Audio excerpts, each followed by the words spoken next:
ಬಂಧುಗಳೇ ನಮಸ್ಕಾರ. ಹೇಗಿದ್ದೀರಿ ಎಲ್ಲರೂ? ಸದ್ಯ ತೆಲುಗು ಮಾಧ್ಯಮಗಳಲ್ಲಿ ಒಂದೇ ಒಂದು ಸುದ್ದಿ ನಿರಂತರವಾಗಿ ಪ್ರಸಾರ ಆಗ್ತಿದೆ. ಅದು ಪವಿತ್ರ ಲೋಕೇಶ್ ಮತ್ತು ನರೇಶ್ ಮದುವೆ ವಿಚಾರಕ್ಕೆ ಸಂಬಂಧಪಟ್ಟ ಹಾಗೆ. ಯಾವ ಕಾರಣಕ್ಕಾಗಿ ತೆಲುಗು ಮಾಧ್ಯಮಗಳಲ್ಲಿ ಈ ಪರಿಯಾಗಿ ಸುದ್ದಿ ಆಗ್ತಿದೆ ಅಂದ್ರೆ, ನರೇಶ್ ತೆಲುಗು ಸಿನಿಮಾ ಇಂಡಸ್ಟ್ರಿಯಲ್ಲಿ ಅತಿ ಹೆಚ್ಚು ಸಂಭಾವನೆ ಪಡೆಯುವಂತ ನಟರಲ್ಲಿ ಒಬ್ಬರು. ಸೂಪರ್ ಸ್ಟಾರ್ ಆಗಿರುವಂತಹ ಕೃಷ್ಣ ಅವರ ಪುತ್ರ ಮಹೇಶ್ ಬಾಬು ಅವರ ಅಣ್ಣ. ಈ ಹಿಂದೆ 3 ಮದುವೆ ಆಗಿದ್ರು. ಆ 3 ಮದುವೆಯೂ ಕೂಡ ನಾನಾ ಕಾರಣಗಳಿಗಾಗಿ ಕಾಂಟ್ರವರ್ಸಿಗಳಿಗೆ ಕಾರಣವಾಗಿತ್ತು. ಅದರಲ್ಲೂ ಕೂಡ ಕೊನೆಯ ಮದುವೆ ರಮ್ಯಾ ರಘುಪತಿಯ ವಿಚಾರ ತೀವ್ರವಾದಂತಹ ವಿವಾದಕ್ಕೂ ಕೂಡ ಕಾರಣ ಆಗಿತ್ತು. ಈ ಕಾರಣಕ್ಕಾಗಿ ನರೇಶ್ ವಿಚಾರ ಎನ್ನುವ ಕಾರಣಕ್ಕಾಗಿ ಹೆಚ್ಚು ಸುದ್ದಿ ಆಗ್ತಾ ಇದೆ. ಇನ್ನು ಪವಿತ್ರ ಲೋಕೇಶ್ ಕೂಡ ತೆಲುಗು ಸಿನಿಮಾ ಇಂಡಸ್ಟ್ರಿಯಲ್ಲಿ ಸಾಮಾನ್ಯವಾದಂತಹ ನಟಿಯಂತೂ ಅಲ್ವೇ ಅಲ್ಲ. ಕನ್ನಡದಲ್ಲಿ ಹೇಳಿಕೊಳ್ಳುವಷ್ಟರ ಮಟ್ಟಿಗೆ ಪ್ರಖ್ಯಾತಿ ಇಲ್ಲದೆ ಇದ್ರೂ ಕೂಡ ತೆಲುಗು ಸಿನಿಮಾ ಇಂಡಸ್ಟ್ರಿಯಲ್ಲಿ ಪವಿತ್ರ ಲೋಕೇಶ್ ಸದ್ಯ ಸ್ಟಾರ್ ಅಮ್ಮ. ಅಂದ್ರೆ ಬಹುತೇಕ ಸ್ಟಾರ್ಗಳಿಗೆ ಅವರೇ ಅಮ್ಮ. ವಿಪರೀತವಾದಂಥ ಬೇಡಿಕೆ ಅವರಿಗೆ ತೆಲುಗು ಸಿನಿಮಾ ಇಂಡಸ್ಟ್ರಿಯಲ್ಲಿ ಇದೆ. ಈ ಕಾರಣಕ್ಕಾಗಿ ಈ ಪರಿಯಾದಂಥ ಸುದ್ದಿ ಆಗ್ತಾ ಇದೆ. ಹಾಗೆ ಎಲ್ಲರಲ್ಲೂ ಕೂಡ ಕುತೂಹಲಕಾರಿ ವಿಚಾರ ಏನಪ್ಪಾ ಅಂದ್ರೆ, ಪವಿತ್ರ ಲೋಕೇಶ್ ಅವರಿಗೆ ಇದು 3ನೇ ಮದುವೆ, ನರೇಶ್ ಅವರಿಗೆ ಇದು 4ನೇ ಮದುವೆ. ಹಾಗೆ ಪವಿತ್ರ ಲೋಕೇಶ್ ಅವರಿಗೆ 43 ವಯಸ್ಸು, ನರೇಶ್ ಅವರಿಗೆ 62 ವಯಸ್ಸು. ಇಷ್ಟರ ಮಟ್ಟಿಗೆ ವಯಸ್ಸಿನ ಅಂತರ ಇದು ಯಾವ ರೀತಿಯಾಗಿ, ಈ ರೀತಿಯಾದಂಥ ಕುತೂಹಲ ಎಲ್ಲರಲ್ಲೂ ಕೂಡ ಇದ್ದೇ ಇದೆ. ಈ ಪರಿಯಾಗಿ ಸುದ್ದಿ ಆಗೋದಕ್ಕೆ ಮತ್ತೊಂದು ಕಾರಣ ಏನಪ್ಪಾ ಅಂದ್ರೆ, ಇಬ್ರು ಕೂಡ ಸಾಕಷ್ಟು ಸಂದರ್ಭದಲ್ಲಿ ಸಾರ್ವಜನಿಕ ವೇದಿಕೆಗಳಲ್ಲಿ ಕಾಣಿಸ್ಕೊಂಡಿದ್ದಾರೆ. ಒಟ್ಟೊಟ್ಟಿಗೆ ಕಾರ್ಯಕ್ರಮಗಳಲ್ಲಿ ಇರ್ತಾ ಇದ್ರು, ಪರಸ್ಪರ ಹೊಗಳಿಕೊಳ್ಳುವಂತ ಕೆಲಸವನ್ನ ಮಾಡ್ತಾ ಇದ್ರು. ಆದ್ರೂ ಕೂಡ ಹೇಳ್ಕೊಳ್ಳೋಷ್ಟರ ಮಟ್ಟಿಗೆ ಸುದ್ದಿ ಆಗ್ತಾ ಇರಲಿಲ್ಲ. ತೆಲುಗು ಮಾಧ್ಯಮಗಳಲ್ಲಿ 1 ವರ್ಷದಿಂದ ನರೇಶ್ ಮತ್ತೆ ಪವಿತ್ರ ಲೋಕೇಶ್ ನಡುವೆ ಏನೋ ನಡೀತಿದೆ ಅಂತ ಒಂದಷ್ಟು ಸುದ್ದಿ ಆಗ್ತಾ ಇತ್ತು ಹೊರತಾಗಿ ಅದು ತೀವ್ರವಾದಂತಹ ಚರ್ಚೆ ಗ್ರಾಸವಾಗಿರಲಿಲ್ಲ. ಆದ್ರೆ ಯಾವಾಗ ಇಬ್ರು ಮಹಾಬಲೇಶ್ವರ ಸ್ವಾಮೀಜಿಯವರ ಬಳಿ ಹೋಗಿ ಆಶೀರ್ವಾದವನ್ನ ಪಡೆದುಕೊಳ್ತಾರೋ, ಅದರಲ್ಲೂ ಕೂಡ ಅವರಿಬ್ರು ಹೋಗ್ತಾ ಇದ್ದಂತ ಶೈಲಿಯಲ್ಲಿ ಆಶೀರ್ವಾದವನ್ನ ಪಡೆದುಕೊಳ್ತಿದ್ದಂಥ ಶೈಲಿ ಎಲ್ಲವೂ ಕೂಡ ಗಂಡ ಹೆಂಡತಿಯ ರೀತಿಯಲ್ಲಿಯೇ ಇತ್ತು. ಈ ಕಾರಣಕ್ಕಾಗಿ ಇದು ಮತ್ತೊಮ್ಮೆ ಸುದ್ದಿಗೆ ಗ್ರಾಸ ಆಯಿತು. ಇಬ್ರು ಕೂಡ ಮದುವೆ ಆಗಿ ಆಶೀರ್ವಾದವನ್ನ ಪಡೆದುಕೊಂಡು ಬಂದಿದ್ದಾರೆ ಎನ್ನುವ ರೀತಿಯಲ್ಲಿ ಒಂದಷ್ಟು ಚರ್ಚೆಗೂ ಕೂಡ ಗ್ರಾಸವಾಯಿತು. ಅವರಿಬ್ರು ಸ್ಪಷ್ಟನೆಯನ್ನು ಕೊಟ್ಟಿದ್ರೆ ಇಲ್ಲಿ ಮುಗ್ದು ಹೋಗ್ಬಿಡ್ತಾ ಇತ್ತು. ಆದರೆ ಪವಿತ್ರ ಲೋಕೇಶ್ ಆಗಲಿ ನರೇಶ್ ಆಗಲಿ ಈ ವಿಚಾರಕ್ಕೆ ಸಂಬಂಧಪಟ್ಟ ಹಾಗೆ ಮಾತನಾಡಲಿಲ್ಲ. ಇನ್ನೊಂದು ಕಡೆಯಿಂದ ಆದಿ ಲೋಕೇಶ್ ಅವರನ್ನ ಕನ್ನಡದ ಒಂದಷ್ಟು ಖಾಸಗಿ ಮಾಧ್ಯಮಗಳು ಮಾತನಾಡಿಸುವಂತ ಪ್ರಯತ್ನವನ್ನು ಪಟ್ಟಿದ್ದಾವೆ. ಆದರೆ ಆದಿ ಲೋಕೇಶ್ ಕ್ಷಮಿಸಿ ಅಂತ ಹೇಳಿ ಹೋಗಿದ್ದಾರೆ ಬಿಟ್ರೆ ಯಾವುದೇ ರೀತಿಯಲ್ಲೂ ಕೂಡ ಪ್ರತಿಕ್ರಿಯೆಯನ್ನು ಕೊಟ್ಟಿಲ್ಲ. ಇದು ಒಂದು ವಿಚಾರ. ಬಂಧುಗಳೇ, ನಿಮ್ಮಲ್ಲಿ ಎಷ್ಟೋ ಜನರಿಗೆ ಗೊತ್ತಿಲ್ಲ ಪವಿತ್ರ ಲೋಕೇಶ್ ಅವರ 2ನೇ ಮದುವೆ ಸುಚೇಂದ್ರ ಪ್ರಸಾದ್ ಅವರ ಜೊತೆಗೆ ಯಾವ ರೀತಿ ಆಯಿತು, ಏನು ಎತ್ತ ಅಂತ ಆ ಒಂದಷ್ಟು ಇಂಟ್ರೆಸ್ಟಿಂಗ್ ಡೀಟೇಲ್ಸ್ ಅನ್ನ ಇವತ್ತು ನಾನು ನಿಮ್ಮ ಮುಂದೆ ಇಡ್ತಾ ಹೋಗ್ತೀನಿ, ಕೇಳಿ. ಅದಕ್ಕೂ ಮುನ್ನ ಸುಚೇಂದ್ರ ಪ್ರಸಾದ್ ಅವ್ರ ಬಗ್ಗೆ ಒಂದೆರಡು ಮಾತನ್ನು ಹೇಳಲೇಬೇಕು. ಸುಚೇಂದ್ರ ಪ್ರಸಾದ್ ಕನ್ನಡದ ಕೆಲವು ಸಂಭಾವಿತ ನಟರಲ್ಲಿ ಅವರು ಕೂಡ ಒಬ್ಬರು. ಯಾವುದೇ ಕಾಂಟ್ರವರ್ಸಿಗಳಿಗೆ ಗ್ರಾಸವಾದಂಥವರಲ್ಲ, ಯಾರ ಸುದ್ದಿಗೂ ಕೂಡ ಹೋಗುವಂಥವರಲ್ಲ. ಅತಿ ಹೆಚ್ಚು ಬೇಡಿಕೆ ಉಳ್ಳಂಥ ನಟ ಕೂಡ ಹೌದು. ಶುದ್ಧವಾದಂಥ ಕನ್ನಡವನ್ನು ಮಾತನಾಡ್ತಾರೆ. ಎಲ್ಲೂ ಕೂಡ ಆಂಗ್ಲ ಪದವನ್ನು ಬಳಸದೆ ಕನ್ನಡ ಮಾತನಾಡುವಂತಹ ಎಲ್ಲ ಕೆಪಾಸಿಟಿ ಕೂಡ ಸುಚೇಂದ್ರ ಪ್ರಸಾದ್ ಅವರಿಗಿದೆ.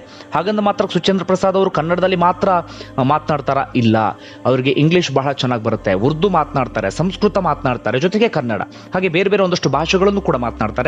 ಎಲ್ಲಾ ಭಾಷೆಗಳನ್ನು ಕೂಡ ಅಷ್ಟೇ ಶುದ್ಧವಾಗಿ ಮಾತನಾಡ್ತಾರೆ. ಪ್ರತಿಯೊಂದು ಭಾಷೆಗೂ ಕೂಡ ಅಷ್ಟೇ ಗೌರವ ಕೊಡ್ತಾರೆ. ಆದರೆ ಕನ್ನಡ ಅನ್ನ ಕೊಟ್ಟಂತಹ ಭಾಷೆ, ಮಾತೃಭಾಷೆ ಎನ್ನುವ ಕಾರಣಕ್ಕಾಗಿ ಅವರಿಗೆ ವಿಪರೀತವಾದಂತಹ ಗೌರವ. ಸಾಕಷ್ಟು ವೇದಿಕೆಗಳಲ್ಲೂ ಕೂಡ ಈ ವಿಚಾರವನ್ನು ಸುಚೇಂದ್ರ ಪ್ರಸಾದ್ ಅವರು ಹೇಳ್ಕೊಂಡಿದ್ದಾರೆ. Suchendra Prasad basically theatre artist. ಅವರು BV ಕಾರಂತ್ ಜೊತೆಗೆ ಬೇರೆ ಬೇರೆಯವ್ರ ಜೊತೆಗೆ ಕೆಲಸವನ್ನು ಕೂಡ ಮಾಡಿದ್ದಾರೆ. ಜೊತೆಗೆ ರೈಟರ್ ಕೂಡ ಹೌದು, ಹಾಗೆ ಮ್ಯೂಸಿಕ್ ಡೈರೆಕ್ಟರ್ ಕೂಡ ಹೌದು. ಇದು ತುಂಬ ಜನರಿಗೆ ಗೊತ್ತಿಲ್ಲ. ಈ ರೀತಿಯಾಗಿ ಸುಚೇಂದ್ರ ಪ್ರಸಾದ್ ಆರಂಭದ ದಿನಗಳಲ್ಲಿ ರಂಗಭೂಮಿಯಲ್ಲೇ ತಮ್ಮನ್ನು ತಾವು ತೊಡಗಿಸ್ಕೊಂಡಂಥವ್ರು.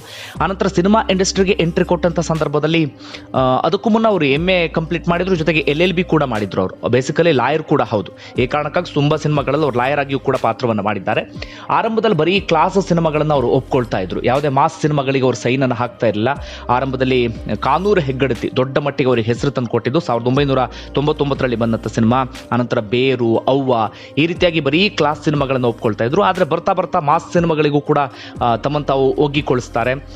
ಜಾಲಿ ಡೇಸ್ ಆಗಿರ್ಬೋದು, ಶೈಲು, ಡ್ರಾಮಾದ ಪಾತ್ರವನ್ನು ಮರೆಯೋದಕ್ಕೆ ಸಾಧ್ಯ ಇಲ್ಲ ಬಿಡಿ. ಕ್ವಾಟ್ಲೆ ಸತೀಶ, ದೃಶ್ಯ, ಭರ್ಜರಿ, ಇತ್ತೀಚೆಗೆ ಜೇಮ್ಸ್, ನಿಮಗೆ ಯಾವ ಸಿನಿಮಾ ನೆನಪಾಗುತ್ತೆ ಅದನ್ನು ಕೂಡ ಕಮೆಂಟ್ ಮಾಡಿ ತಿಳಿಸಿ.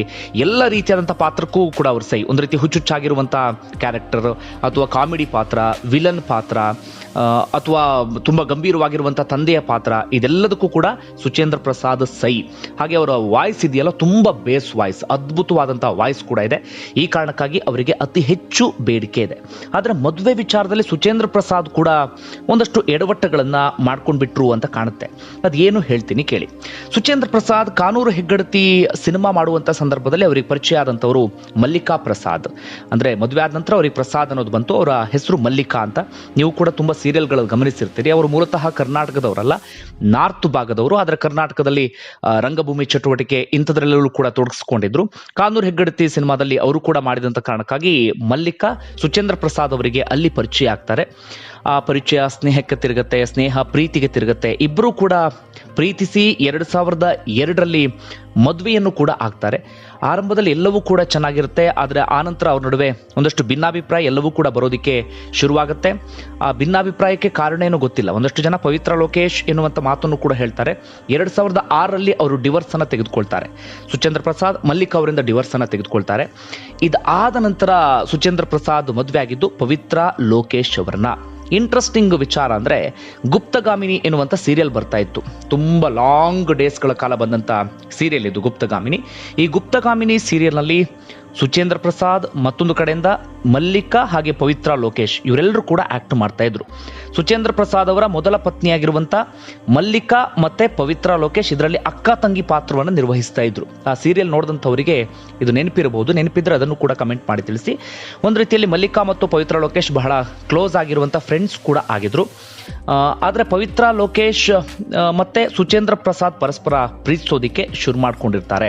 ಅಂದರೆ ಪವಿತ್ರ ಲೋಕೇಶ್ ತನ್ನ ಗೆಳತಿಯ ಗಂಡನನ್ನೇ ಪ್ರೀತಿಸೋದಿಕ್ಕೆ ಶುರು ಮಾಡ್ಕೊಂಡಿರ್ತಾರೆ.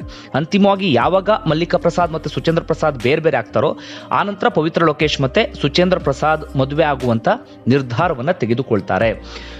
ಇನ್ನೊಂದು ಇಂಟ್ರೆಸ್ಟಿಂಗ್ ವಿಚಾರ ಅಂದರೆ ಇವರಿಬ್ಬರ ಮದುವೆ ಆ ಸಂದರ್ಭದಲ್ಲಿ ಗುಟ್ಟಾಗಿ ಆಗಿರುತ್ತೆ. ಇಬ್ಬರು ಕೂಡ ಧರ್ಮಸ್ಥಳದಲ್ಲಿ ಹೋಗಿ ಮದುವೆ ಆಗಿರ್ತಾರೆ. ಅದಕ್ಕೂ ಮುನ್ನ ಪವಿತ್ರ ಲೋಕೇಶ್ ಹೈದರಾಬಾದ್ ಮೂಲದ ಸಾಫ್ಟ್ವೇರ್ ಇಂಜಿನಿಯರ್ ಒಬ್ಬರನ್ನ ಮದುವೆ ಆಗಿರ್ತಾರೆ. ಹೈದರಾಬಾದಿಂದ ಬೆಂಗಳೂರಿಗೆ ಅವರು ಓಡಾಡ್ತಾ ಇದ್ರು. ಈ ಸೀರಿಯಲ್ ಎಲ್ಲದಕ್ಕೂ ಕೂಡ ಅವರು ತಮ್ಮ ಸಾಂಸಾರಿಕ ಜೀವನಕ್ಕಿಂತ ಪ್ರೊಫೆಷನ್ ಲೈಫಿಗೆ ಹೆಚ್ಚು ಒತ್ತನ್ನು ಕೊಟ್ಟಂತ ಕಾರಣಕ್ಕಾಗಿ ಗಂಡ ಹೆಂಡತಿಗೆ ಆಗಬರಲಿಲ್ಲ. ಹೀಗಾಗಿ ಮೊದಲ ಗಂಡನಿಂದ ಅವರು ಡಿವೋರ್ಸ್ ತೆಗೆದುಕೊಂಡಿದ್ರು. ಆನಂತರ ಈ ಸೀರಿಯಲ್ನಲ್ಲಿ ಪರಿಚಯ ಆದಂಥ ಸುಚೇಂದ್ರ ಪ್ರಸಾದ್ ಅವರನ್ನ ಅವರು ಪ್ರೀತಿಸೋದಕ್ಕೆ ಶುರು ಮಾಡ್ಕೊಳ್ತಾರೆ. ಇಬ್ಬರು ಕೂಡ ಧರ್ಮಸ್ಥಳದಲ್ಲಿ ಗುಟ್ಟಾಗಿ ಮದುವೆ ಕೂಡ ಆಗಿರ್ತಾರೆ. ತುಂಬ ದಿನಗಳ ಕಾಲ ಇದನ್ನು ಗುಟ್ಟಾಗಿ ಇಟ್ಟಿರ್ತಾರೆ. ಆದರೆ ಸುಚೇಂದ್ರ ಪ್ರಸಾದ್ ಅವರ ಸಿನಿಮಾ ಸೆಟ್ಗಳಿಗೆ ಅಂದರೆ ಶೂಟಿಂಗ್ ಆಗ್ತಿರುವಂಥ ಸ್ಪಾಟ್ಗೆ ಪವಿತ್ರ ಲೋಕೇಶ್ ಆಗಾಗ ಬಂದು ಹೋಗ್ತಾ ಇರ್ತಾರೆ. ಈ ಕಾರಣಕ್ಕಾಗಿ ಒಂದಷ್ಟು ಮಾಧ್ಯಮದವರು ಪ್ರಶ್ನೆ ಮಾಡಿದ ಸಂದರ್ಭದಲ್ಲಿ ಅಂತಿಮವಾಗಿ ಬಾಯ್ ಬಿಡ್ತಾರೆ, ಹೌದು ನಾವಿಬ್ರು ಕೂಡ ಮದುವೆ ಆಗಿದ್ದೀವಿ ಅಂತ. ಇದು ಅಂದಿನ ಮದುವೆ ಕತೆ. ಆರಂಭದಲ್ಲಿ ಇವ್ರ ನಡುವೆ ಎಲ್ಲವೂ ಕೂಡ ಚೆನ್ನಾಗಿತ್ತು. ಇಬ್ರು ಮಕ್ಕಳು ಕೂಡ ಆಗ್ತಾರೆ. ಆದಿ ಲೋಕೇಶ್ ಕೂಡ ಇವ್ರ ಕುಟುಂಬ ಜೊತೆಗೆ ಬಹಳ ಉತ್ತಮವಾದಂಥ ಒಡನಾಟವನ್ನು ಇಟ್ಕೊಂಡಿದ್ರು. ಅಂದರೆ ಸುಚೇಂದ್ರ ಪ್ರಸಾದ್ ಅವರ ಬಾಮೈದ. ಈ ರೀತಿಯಾಗಿ ಎಲ್ಲವೂ ಕೂಡ ಚೆನ್ನಾಗಿರುತ್ತೆ. ಆನಂತರ ಏನಾಗುತ್ತೆ, ಪವಿತ್ರ ಲೋಕೇಶ್ ಅವರು ಕನ್ನಡಕ್ಕಿಂತ ತೆಲುಗು ಸಿನಿಮಾ ಇಂಡಸ್ಟ್ರಿಯಲ್ಲಿ ಸಿಕ್ಕಾಪಟ್ಟೆ ಆಕ್ಟಿವ್ ಆಗಿಬಿಡ್ತಾರೆ. ಬ್ಯಾಕ್ ಟು ಬ್ಯಾಕ್ ಸಿನಿಮಾಗಳೆಲ್ಲವನ್ನು ಕೂಡ ಒಪ್ಕೊಳ್ಳೋದಕ್ಕೆ ಶುರು ಮಾಡ್ತಾರೆ. ಅಲ್ಲಿ ಅವರಿಗೆ ನರೇಶ್ ಜೊತೆಗೆ ಸ್ನೇಹ ಪ್ರೀತಿ ಇಂಥದ್ದೆಲ್ಲವೂ ಕೂಡ ಜಾಸ್ತಿ ಆಗುತ್ತೆ. ಕಾರಣ ನರೇಶ್ ಅಷ್ಟೊತ್ತಿಗಾಗಲೇ ಮೂರು ಮದುವೆ ಆಗಿ ಎಲ್ರಿಗೂ ಕೂಡ ಡಿವೋರ್ಸ್ ಅನ್ನ ಕೊಟ್ಟಾಗ ಹೋಗಿರುತ್ತೆ. ಆಗ ಪವಿತ್ರ ಲೋಕೇಶ್ ಮತ್ತೆ ನರೇಶ್ ಸ್ವಲ್ಪ ಆತ್ಮೀಯರಾಗೋದಕ್ಕೆ ಶುರುವಾಗ್ತಾರೆ. ಅದೇ ರೀತಿಯಾಗಿ ಇಬ್ಬರು ಕೂಡ ಸಾರ್ವಜನಿಕ ವೇದಿಕೆಗಳಲ್ಲಿ ಸಾಕಷ್ಟು ಸಂದರ್ಭದಲ್ಲಿ ಕಾಣಿಸ್ಕೊಳ್ತಾ ಇದ್ರು. ಬೇರೆ ಬೇರೆ ಕಡೆಗಳಲ್ಲಿ ತುಂಬಾನೇ ಕಾಣಿಸ್ಕೊಳ್ತಾ ಇದ್ರು. ಇದು ಸುಚೇಂದ್ರ ಪ್ರಸಾದ್ ಅವರ ಕೋಪಕ್ಕೂ ಕೂಡ ಕಾರಣ ಆಗಿರಬಹುದು.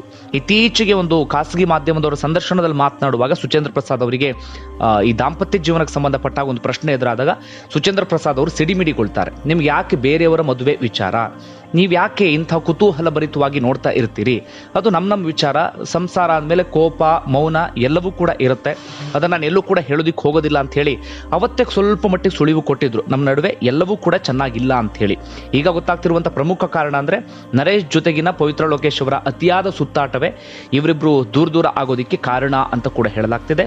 ಅದರ ಜೊತೆಗೆ ಸುಚೇಂದ್ರ ಪ್ರಸಾದ್ ಅವರ ವಿಪರೀತವಾದಂಥ ಕೋಪ, ಅವರಿಗೆ ಸಿಕ್ಕಾಪಟ್ಟೆ ಕೋಪ ಇದೆ ಅಂತ ಹೇಳಿ ಅವರ ಆತ್ಮೀಯರು ಹೇಳ್ತಾರೆ. ಅವ್ರನ್ನ ಹತ್ರದಿಂದ ಕಂಡವರು ಕೂಡ ಹೇಳ್ತಾರೆ. ಈ ಕೋಪವೇ ಪವಿತ್ರ ಲೋಕೇಶ್ ಮತ್ತೆ ಸುಚೇಂದ್ರ ಪ್ರಸಾದ್ ನಡುವಿನ ಬಿರುಕಿಗೂ ಕೂಡ ಕಾರಣ ಆಯಿತು ಅಂತ ಕೂಡ ಹೇಳಲಾಗ್ತಾ ಇದೆ. ಇನ್ನು ಹೆಚ್ಚು ಕಡಿಮೆ 1 ವರ್ಷ ಆಯ್ತಂತೆ ಇಬ್ಬರು ಕೂಡ ಒಟ್ಟಿಗೆ ಇಲ್ಲದೆ. ಈ ಕಾರಣಕ್ಕಾಗಿ 1 ವರ್ಷದಿಂದ ಎಲ್ಲೂ ಕೂಡ ವೇದಿಕೆಗಳಲ್ಲಿ ಒಟ್ಟೊಟ್ಟಿಗಾಗಿ ಕಾಣಿಸ್ಕೊಂಡಿಲ್ಲ. ನಾವು ಗಮನಿಸಿರಬಹುದು. ಪವಿತ್ರ ಲೋಕೇಶ್ ಇತ್ತೀಚೆಗೆ ಒಂದಷ್ಟು ಮಾಧ್ಯಮಗಳ ಜೊತೆ ಮಾತನಾಡೋ ಸಂದರ್ಭದಲ್ಲಿ ಸುಚೇಂದ್ರ ಪ್ರಸಾದ್ ಅವ್ರ ಬಗ್ಗೆ ಒಳ್ಳೊಳ್ಳೆ ಮಾತುಗಳನ್ನೇ ಆಡಿದ್ರು. ಆದರೆ ಒಟ್ಟೊಟ್ಟಾಗಿ ಎಲ್ಲೂ ಕೂಡ ಕಾಣಿಸ್ಕೊಂಡಿರಲಿಲ್ಲ. ಹೆಚ್ಚು ಕಡಿಮೆ 1 ವರ್ಷದಿಂದ ಅವರಿಬ್ಬರು ಕೂಡ ಒಟ್ಟಿಗೆ ಇಲ್ಲ ಎನ್ನುವಂಥ ವಿಚಾರವೂ ಕೂಡ ಗೊತ್ತಾಗ್ತಾ ಇದೆ. ಅಂದರೆ ಪ್ರಮುಖವಾದಂಥ ಕಾರಣ ನರೇಶ್ ಜೊತೆಗಿನ ಅತಿಯಾದಂಥ ಸುತ್ತಾಟ, ಮತ್ತೊಂದು ಕಡೆಯಿಂದ ಸುಚೇಂದ್ರ ಪ್ರಸಾದ್ ಅವರ ಕೋಪ, ಇದೆಲ್ಲವೂ ಕೂಡ ಬೇರೆ ಬೇರೆ ಆಗೋದಕ್ಕೆ ಕಾರಣ ಆಗಿದೆ. ಹಾಗಂದ ಮಾತ್ರಕ್ಕೆ ಇವರೆಲ್ಲರೂ ಕೂಡ ಸರಿ ಇಲ್ಲ ಹಾಗೆ ಹೀಗೆ ಅಂತ ನಾವು ಹೇಳೋದಕ್ಕೆ ಆಗೋದಿಲ್ಲ. ಸಾಮಾನ್ಯ ಜನರ ಬದುಕಲ್ಲೂ ಕೂಡ ಹಾಗಾಗುತ್ತೆ. ಸೆಲೆಬ್ರಿಟಿಗಳಾಗಿರುವಂಥ ಕಾರಣಕ್ಕಾಗಿ ಹೆಚ್ಚೆಚ್ಚು ಸುದ್ದಿಗೂ ಕೂಡ ಗ್ರಾಸವಾಗುತ್ತೆ. ಸಾರ್ವಜನಿಕ ಜೀವನದಲ್ಲಿ ಇರುವಂಥ ಕಾರಣಕ್ಕಾಗಿ ಸಾರ್ವಜನಿಕರಿಗೂ ಕೂಡ ಇವ್ರ ಬಗ್ಗೆ ತಿಳಿದುಕೊಳ್ಳುವಂಥ ಕುತೂಹಲ ಇದ್ದೇ ಇರುತ್ತೆ. ಒಟ್ಟಾರೆಯಾಗಿ ಬಹಳ ಇಂಟ್ರೆಸ್ಟಿಂಗ್ ವಿಚಾರ ಅಂದರೆ ನರೇಶ್ 6,000 ಕೋಟಿಯ ಒಡೆಯ ಅಂತ ಕೂಡ ಹೇಳಲಾಗ್ತಾ ಇದೆ. ಹೌದು, ಯಾಕಂದ್ರೆ ಅವರ ತಂದೆ ಸೂಪರ್ ಸ್ಟಾರ್ ಕೃಷ್ಣ ಕೋಟ್ಯಾಂತರ ರೂಪಾಯಿ ಆಸ್ತಿಯನ್ನು ಮಾಡಿದ್ರು. ನರೇಶ್ ಕೂಡ ಅದ್ಭುತವಾದಂಥ ಸಂಭಾವನೆಯನ್ನು ಕೂಡ ಪಡೆದುಕೊಳ್ತಾರೆ. ಹೀಗಾಗಿ 6,000 ಕೋಟಿ ಒಡೆಯನನ್ನ ಇದೀಗ ಪವಿತ್ರ ಲೋಕೇಶ್ 3ನೇ ಮದುವೆ ಆಗ್ತಿದ್ದಾರೆ ಅಥವಾ ಆಗಿರಲೂ ಬಹುದು. ಅವರೇನು ಸ್ಪಷ್ಟನೆಯನ್ನು ಕೊಡಬೇಕಾಗತ್ತೆ.